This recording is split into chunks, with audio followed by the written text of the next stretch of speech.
If they think they're going to come to Texas and pull these jihad attacks like they do in France, things like that, and get away with it, it's not going to happen.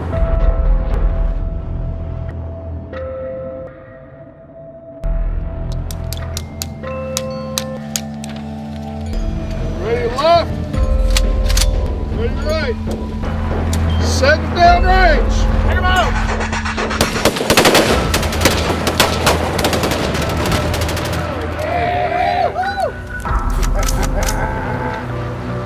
It's just like a video game. ISIS is player 1, and they just needed someone to press and be player 2. I set up Bear as a resistance against radical Islam coming to America and killing innocent American people.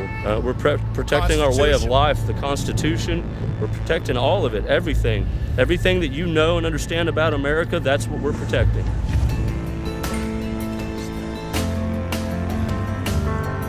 I would say a group like Bear would have more to do with a violent incident taking place in the world than I do, because I'm actually trying to stop that cycle. Statistic after statistic has shown that Americans that have actually sat with Muslims and known them on a human level are very, very, unlikely to hold these types of views about Muslims and things of that sort.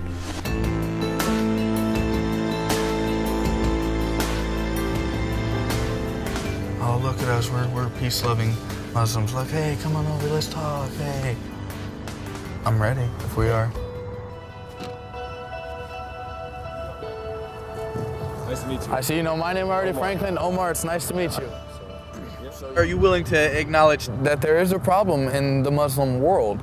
Groups like ISIS and ISIL, Al-Qaeda, Boko Haram, there's hundreds of them, but one thing that's in common with every single one of them is they're Islamic in some way, shape, or form. You might be surprised to hear this, but I'm actually on ISIS's hit list. All right, so I've actually been targeted by them, and at the same time, I'm being told by other people that you're not doing enough to fight Islamic radicalism. I'm like, well, look, I'm actually putting my life on the line. And when I take my daughter to a mosque, my 6-year-old daughter to a mosque, and she sees people holding guns, and she comes home and she says, Baba, why do they want to kill us? Why do they hate us? I mean, to me, that's extremism. If you knew that the environment that you helped created led someone to actually pull a trigger on one of those Muslim kids, an innocent Muslim, would you be able to sleep at night knowing that you could have possibly fueled that environment that you created could have led to that Islamophobia which has claimed the lives of innocent people?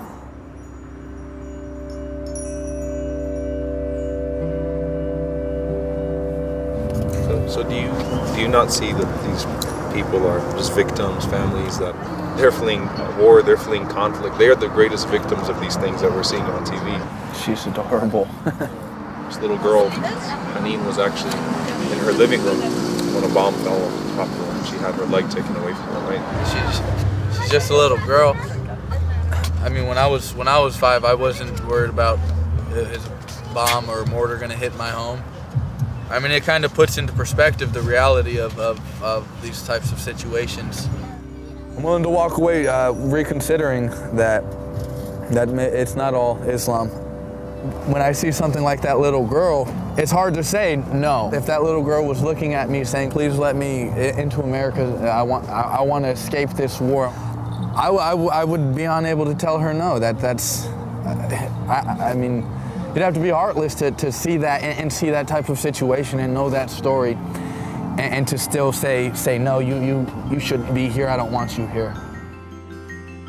We have to come together to fight against all forms of violence, and we have to form alliances, like-minded people that want to see a world of peace.